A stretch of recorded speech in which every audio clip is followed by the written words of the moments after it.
देवाचे राज्य होतं आणि त्यावेळेला वसुदेवाने ते बाळ घेतलं आणि कंसाकडे घेऊन गेला.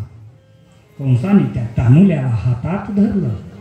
कंस राजाने त्या तानुत्याला पाहिलं, विचार केला, हा निष्पाप जीव माझ्या काय करणार, मला तर मारणारा कितवा आहे, 8वा. मी या 7 मारून काय करणार. त्यावेळेला कंसाने ते बाळ वसुदेवाकडे दिलं आणि सांगितलं, माझ्या वैरी 8वा आहे, त्याला माझ्याकडे आणून द्या, मी याला मारत नाही. कोण म्हणाला, पण आता बोलत जा, आता नाही बोलत मला गाणी राहणार, मी कीर्तन बंद करता सुरू. कंस, हा बोलत जा. शाळेत कोणते पोरं उत्तर देतात, येडे का हुशार, हा मग आपण येडे आहेत का उत्तर. बरं. आणि जे बेंचावर पुढे बसतात ते येडे असतात का हुशार, आणि जे येडे म्हणजे अनपढ असतात ते मागे बसतात. मी पण शाळा शिकायचो मी तेव्हा मागे बसायचो, कारण की मला उत्तर नव्हते ना. तुम्ही आज रागबीत नका द्या बरं, आमच्या खेळांमध्ये ती मकरा ना तसं ते मुलांना सांगतोय. नाही तर कीर्तन करणार कोणता शब्द विषयात लोक काही करत नाही, आमले अनुभव आहेत ना. कुठे होतो बाई आपण.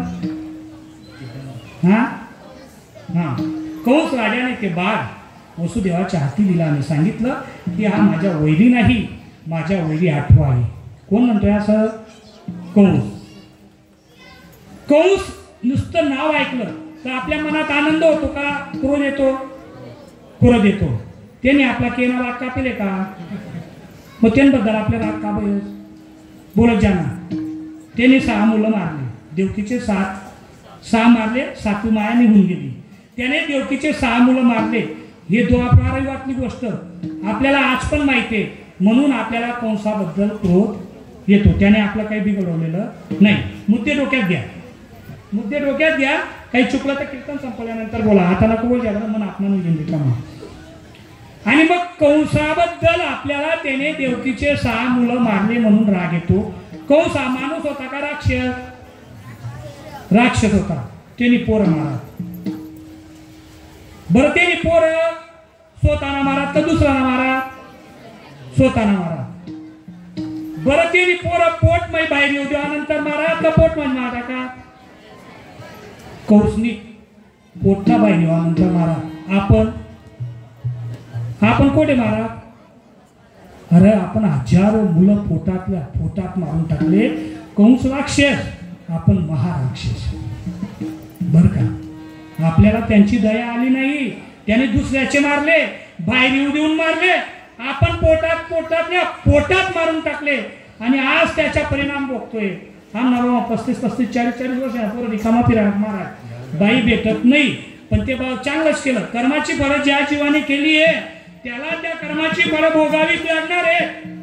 जी मुलगी जन्माला आली असती ती एखाद्या वेळेला प्रतिभाताई राहिली असती. राष्ट्रपती झाला प्रतिभाताई.